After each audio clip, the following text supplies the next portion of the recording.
Hi, welcome to the talk, Reentering the Security Workforce. This talk is not just for people who might have been furloughed recently by COVID-19. If you're also concerned that may be in your near future, or if you've been out of work for a very long period of time and looking to get back into the workforce, this talk is going to be for you. My name is Barfield. I have been an engineer and a hiring manager off and on for over 20 years in a breadth of industries, aerospace industry, Hollywood industry, internet service providers. So I've definitely had a breadth of hiring experiences in my time. A few years ago, I helped co-found a brand new information security conference in Southern California called ShowCon, and my contribution to that effort is an all-volunteer run career development effort called Raise Me Events.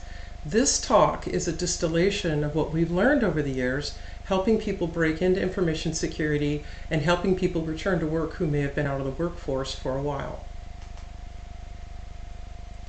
So we should just start out by admitting that it's a pretty negative environment out there right now, and also if you've been furloughed, that can get you down. And here's what Fortune magazine says about it. Not since 9/11 have Americans experienced a defining event that so fundamentally and immediately changed our day-to-day lives. And that's all very true. But if you're trying to get back in the workforce, there's actually a strategy that works for it. And here is our advice. First thing is you have to have a plan. And our game plan has 4 steps. First, you aim for a skill set that's going to be marketable in companies and industries that are doing well. You build your skill sets and your experiences so that you can prove that you're qualified for the role that you want next. You reveal those through resume, through elevator pitches and social interactions. And then the final step is you'll converge with hiring managers or HR departments on offers that can work for you in the industry. Here it is, a step at a time. First step is to aim. So during your time off, you're going to take up new hobbies, you're going to do volunteer work, you're going to socialize with new groups.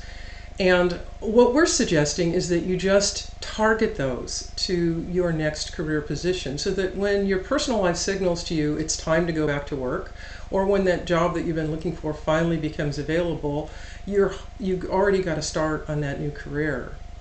But there's a 4-way test for determining if what you're doing in your spare time is actually on your career path. And the first test is what's next. If it involves a marketable skill set, and by marketable skill set, I don't just mean skills that you'll see listed on job postings today. I mean skills that your company will still be hiring for in 2 to 3 years. Also, look for appropriate roles. As you get out and you experience what other people are doing in your target profession, those jobs might look really appealing to you. But if you left the workforce a long time ago, such that your skill set is stale and you're starting over, it might be more strategic if you take a step down in responsibility. You don't necessarily have to.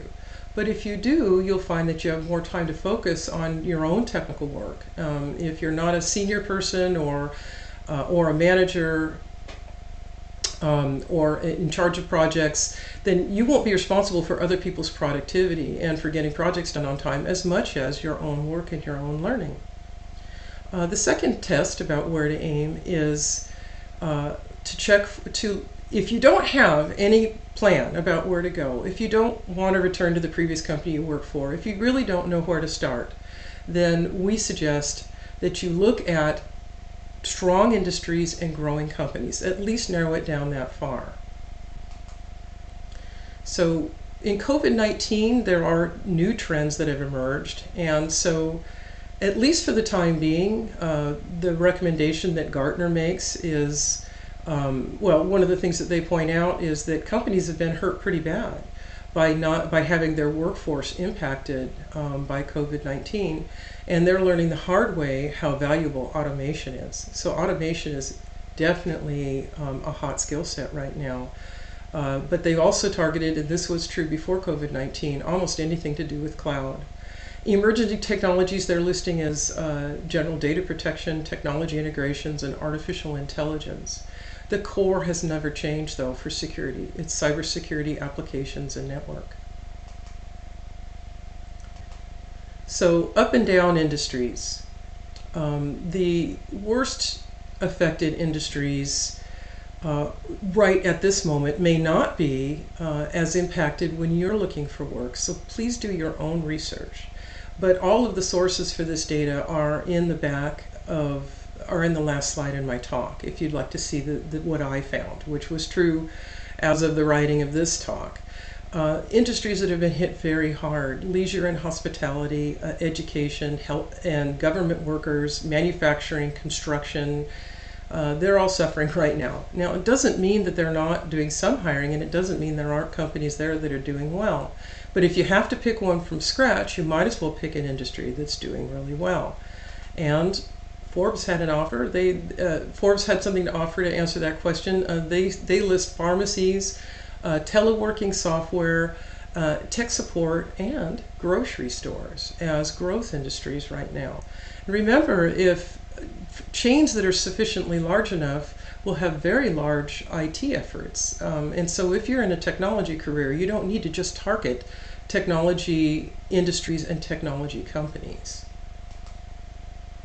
Same thing for finding companies that are doing well. If you're not targeting any specific company right now, then don't just look at the technology pages. Check out the business pages and read what companies are doing well when you do your job search, and at least start there.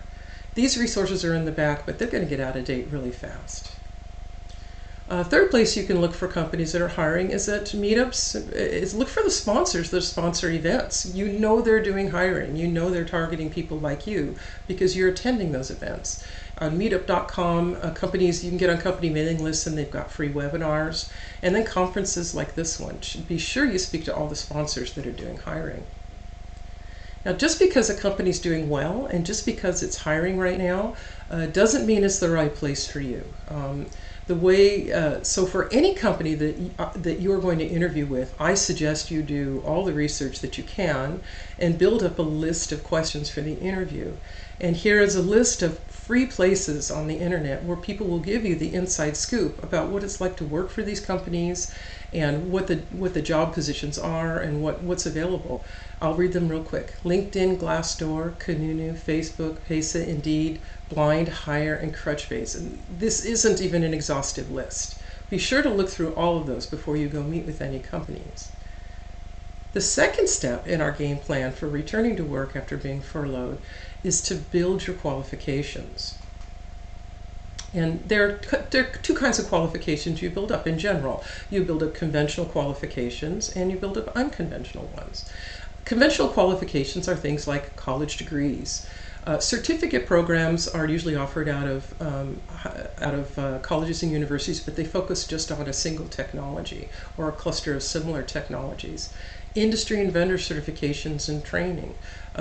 Those first two bullet items, those are probably the most expensive ways to build up your qualifications and your skills on your resume. There's also really good free ways to do it. You can work on an open source project. Open source projects run the gamut of everything that's available that isn't open source. And the roles range from documentation all the way to architecting. Online skill builder sites are especially valuable in the InfoSec industry. And some of the very good ones are actually free. And hackathons and competitions are another way that you can gain experience that's recognized on your resume. So if you participate in any of these activities, don't think of them just as fun extras. Make sure that they go on your resume. In the security industry, we have an alphabet soup of certifications. In general, there's a handful that are considered the top 5, but all of these will be recognized in one aspect or another. The top 5 in no particular order will be SANS, CISSP, CISM, Security Plus, and the CEH. Some of them are more recognized by HR departments and some are more appreciated by hiring managers. They all have different price points. So this is kind of like picking out a major in college. Do your research with Google and see what the roles you're targeting are recognizing. The people that you speak to that have the jobs you want, what certifications did they find useful in their job hunt? Here's a question that we get asked a lot, and that is, what do you do if employers really just want to hire people with experience? Well, how do you get experience? It's a catch-22, and that's a really valid complaint. But there are some very readily available ways around that problem. First set of ways is to do uncompensated work. If a company doesn't have to hire you permanently for a full-time career position, then they can usually be a lot more flexible on your conventional qualifications. And so I have in the past volunteered for a nonprofit that was doing emergency management work. They had to staff up in a hurry, and I got to try a whole new profession out, and I really enjoyed it. You can look on LinkedIn, search for nonprofits. Another thing you can do is contribute to open source projects. As I said, the kind of experience you can get is everywhere across the board. You can get mentoring. And remember that these references, even though they're not compensated work, the people that you work for in these roles can be references that you use in your job search, just like for compensated positions. So be sure to put these responsibilities and accomplishments on your resume. The third way to get experience, if you don't have experience, is to reach out and try and consult on 1099. This is also known as freelancing or contracting. Again, some employers can be a lot more flexible about your conventional qualifications if they don't have to hire you permanently for a full-time position. The third step in our game plan for returning to work is to reveal your new qualifications to potential hiring managers and companies that have open positions. So it's not enough just to build new skills and find open positions. You need to publish this out to hiring managers. And here are the best ways that we know to do it. Starts with a fully developed LinkedIn profile. LinkedIn will step you through the process of filling out every single field in your profile. And then as you interact on LinkedIn, people will check out your will check out your profile, and you'll actually get the feedback that they've looked at it. Building your brand in social media is another way to increase your reach. That's where you engage in technical discussions on Twitter and Facebook and other places. And all the people that you meet there, you can go back and link to them on LinkedIn and look at the companies they're working for and what their skill sets are. A third thing you can do is publish your work, your projects, and your other tasks, and your projects and any talks you give to open source repositories. So one of the best ways to meet people is to attend user group meetings, like on meetup.com. And as you do that, you should be linking to people on LinkedIn. And if you attend enough meetings and you find a new technology you'd like to learn about, I recommend that you give a talk and publish your slides. Don't just leave them on your laptop. Put them up on your LinkedIn profile. Or publish them to an open source repo where people will come across them as they do searches. So the role you want also is something that you need to be revealing very explicitly. And you can do so in your link by updating your LinkedIn status, saying that you're looking for a role or a particular kind of role. And another thing you should do is you should practice your 30-second elevator pitch. That's a brief statement that's very, very clear, that talks about what your experience is and what kind of job you want next. Practice it over and over till it's natural. I actually do know somebody who rode up an elevator with somebody, gave him her 30-second elevator pitch, and scored an interview, which eventually led to her taking a job working for that person. So it actually does work in the literal world. And one of the innovations in job hunting right now is the 90-second video. That's where you create a video of yourself, just kind of like what I'm doing right now, about 90 seconds long, that talks about your work experience, your qualifications, what you think you bring to your next job, directed at potential hiring managers. recruiters absolutely love those. Yes, and then you upload it to YouTube, and be sure to put it on your resume. Uh, Opportunities, looking for opportunities is also a new game, but something hasn't changed, and that is the most important way to discover new opportunities that are out there is to leverage your personal network. And that could be through LinkedIn or through personal interactions. It doesn't have to be social media, but as you interact with people, let them know that you're available and what you're looking for, and tell them that you want to hear from them if their companies are doing any hiring. Other places to look: LinkedIn, of course, Monster, Stack Overflow has a jobs forum. There are plenty of special interest forums, especially security ones. Raise Me itself also has a job board that's free. I'd like to talk about what LinkedIn has to offer in a little bit more detail because it's so powerful. Where that red oval is in the upper left there is the search window, and you can search just on the jobs, but you can narrow your search down based on keywords. So as you interact with people in meetups and in conferences or whatever, and you connect with them on LinkedIn, check out what their job titles are. See what it is, unless you already know exactly what you want to do next. Finding out the lingo is very helpful. So there's an example here: incident response. You can put incident response as keyword on the search bar and look just for jobs that have that. But other roles, partner manager, you can ask for specific technologies.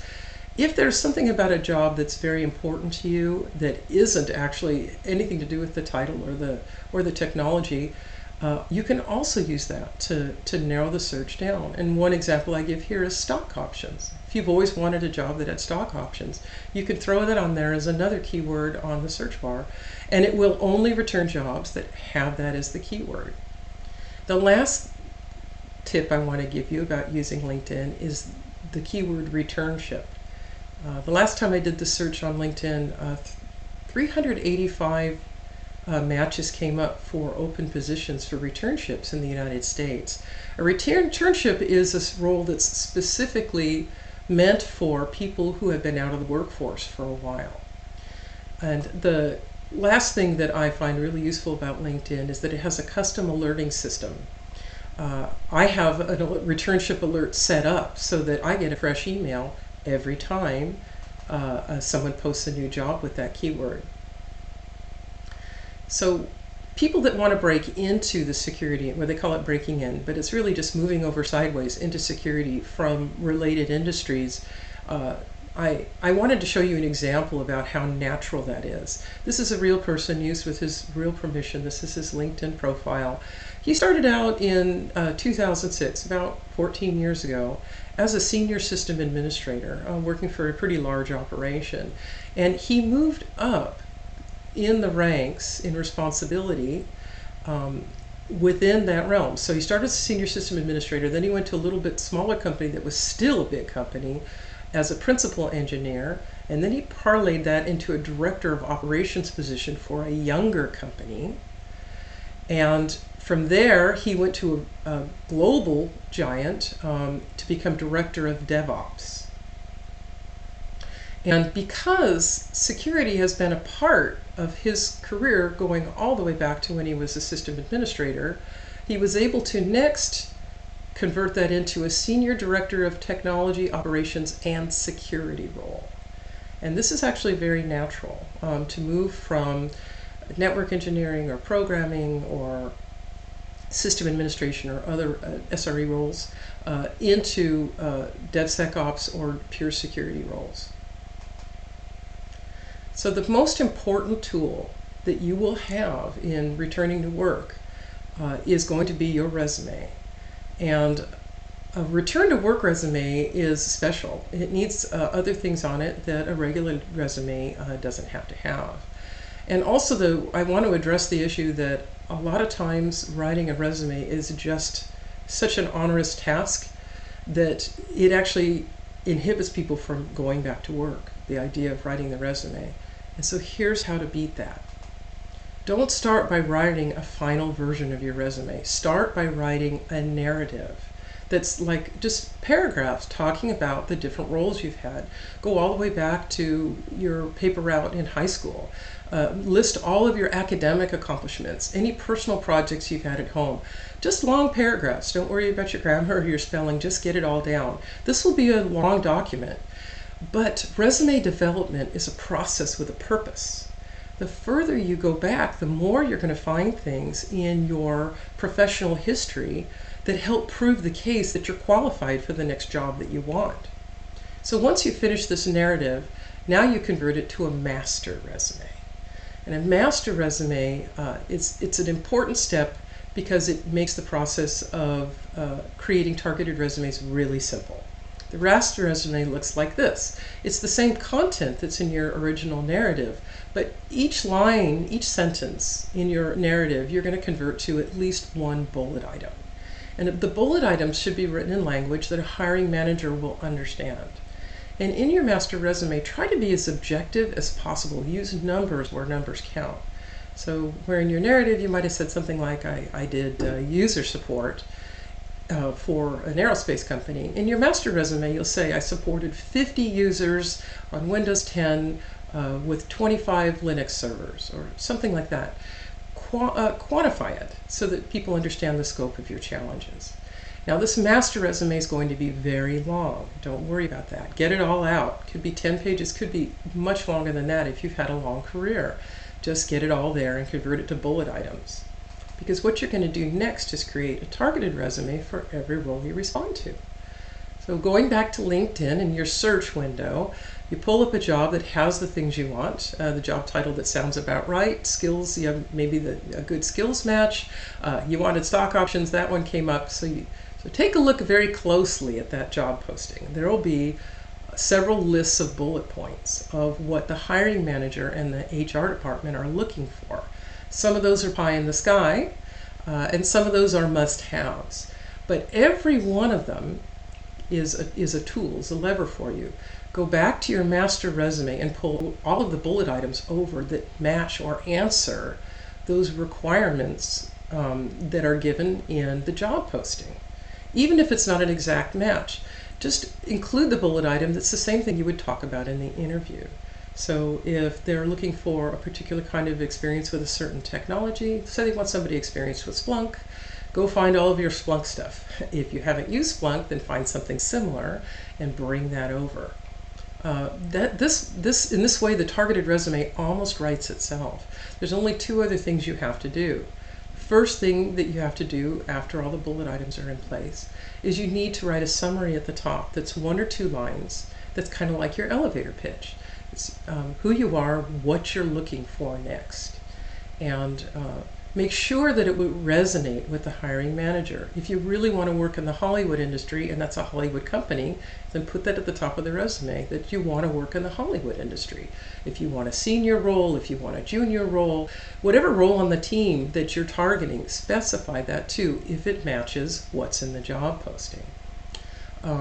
The second thing that you need to add to a return to work resume is if you've been out for any period of time and done significant work on retooling, I would have an experience block just for that. I know the conventional wisdom is hope they don't ask you about your time off. Try not to emphasize it. But actually, if you've done the work to learn new skills, and if you've made good use of your time off by attending user groups, writing talks, going to conferences, volunteering, you're going to have great stuff to put on your resume. In fact, you might find that you've developed more skills in your time off than you ever would have had time to develop while you were still on the job. And this is why people sometimes surprise themselves and go back to work stronger than ever after they've been furloughed. So interviewing can be very nerve-wracking if you've been out of work for a long time, because subconsciously you may feel like you're at a big disadvantage. So here's some advice that we give. Try for at least 3 different positions. Don't give up. Don't settle on just the first bite that you get. Go for at least 3 different jobs. The more that you reach, the more that you learn about what's actually available out there in the marketplace. Interview first for the job that you want the least, so that the jitters, you get the jitters out of the way on the job that you don't care about as much. That relieves the stress and ensures that you'll have the most practice and be at your best by the time you get to the job that you really want the most. Don't forget that you interview them. If you did all the research that we recommended on that Intel slide, you should have a whole list of questions to ask them about the company that you garnered from your research on the internet. You should ask them at least as many questions as they ask you. Remember that the interview is for learning about each other. It's for learning about what the hiring manager wants, especially the things that they might not have included on the job posting, and learning about how you fit what they're looking for. Don't negotiate in the interview. You need to give yourself time to digest and think about that match before you talk to them again. If they want to talk money, just stick to salary ranges. Practice your 30-second responses. Especially if you've been out of work for a little while, we may be extra nervous. People ramble a lot more when they're nervous, and you need to avoid those habits. And the best way to do it is just to practice. Practice the hard questions. Why did you quit your last job? Why did you choose this technology? Why do you want to work for us? Practice all of the hardest questions you can think of until you can answer those questions in 30 seconds or less, and you stay positive. You don't go negative. Don't forget that your time off had a purpose. You should have that whole block in your resume that talks about the activities you had during your downtime. You can fall back on those as things to talk about, and you don't have to apologize. If you took time off to raise kids, to care for an ailing parent, to return to work to finish a master's degree, for whatever reason you took time off, or if you were furloughed, you don't have to apologize for it. You can be very positive about what you accomplished during your time off. So the last step in our game plan is to converge. That means to negotiate with hiring companies on positions that will work for both you and them. So it looks kind of like this. You have personal and professional needs, and the company has things they can provide, not just salary, but they have other work conditions that are important to you. You need to get offers that overlap as much as possible. And that's why offers are usually, they can be ideally an iterative process. So here's some negotiating tips. Don't start negotiating until you really understand how good the match is. That means if you've left the interview and there was something important you didn't ask, or they just somehow managed not to answer, circle back around with the recruiter, the HR department, or the hiring manager and have another phone conversation with them. Another thing you can do is if you interviewed with more than one person, you can connect to them all on LinkedIn and ask them questions on LinkedIn. Don't feel pressure to take the first job or the first offer. I would fully explore at least 3. You'll be so much better informed that way. Remember that the first offer you get from an HR department is not usually the final offer. This is because HR departments are often instructed to leave just a little bit of headroom from what they could offer, from the maximum that they could offer you based on your skills, experiences, and other factors that match well. If they offered you the highest number right out of the gate, and you countered their offer and they couldn't go any higher, they could actually lose you as a candidate, and that would be a mistake on their part. And remember also, especially for return to work situations, salary is not the only thing to negotiate, and it might not even be the most important thing to negotiate. Sometimes just getting back into the workforce is challenge enough. You can target the highest position possible, the most responsible position possible. If you used to be, a project manager for very large projects, or if you used to be a team lead or a senior person on the team, and you want to go back to resume that level of position, you certainly can.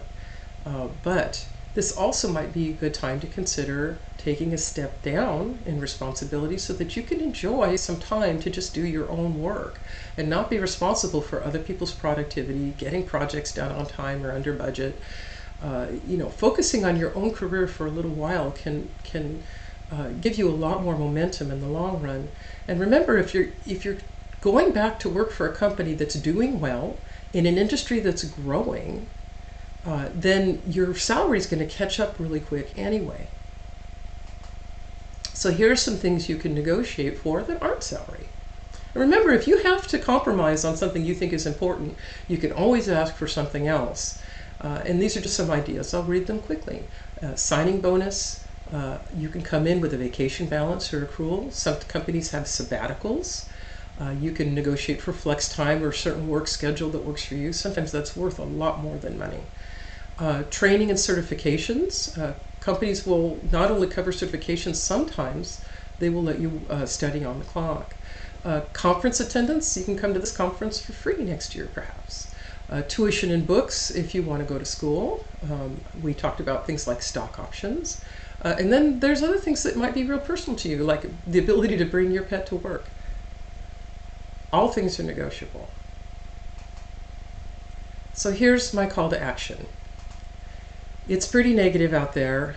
I know that a lot of people have been furloughed because of COVID-19 or they feel their jobs are in jeopardy. If you feel like you're in this situation or if you've already been furloughed, just keep in mind that there is a strategy for getting back. We have 4 steps that we recommend here. But if you don't stop moving, you'll be moving forward towards your new career. And you can come back just as strong or even stronger than you left if you choose companies that are doing well and highly marketable skills. So I hope this was helpful to you. Here are the references and the image credits. And I want to let you know that we have a booth for my nonprofit, which is Raise Me Events. We do career consulting there. You can talk to a career consultant for free. And that is a part of the ShellCon conference, which takes place every October. And we're based in Southern California, but we were virtual this year, and it already happened this year. So maybe we'll see you at ShellCon next year. Salute is the arm of ShellCon that is for veterans, by veterans and for veterans. So thank you all. I hope to see you at the booth.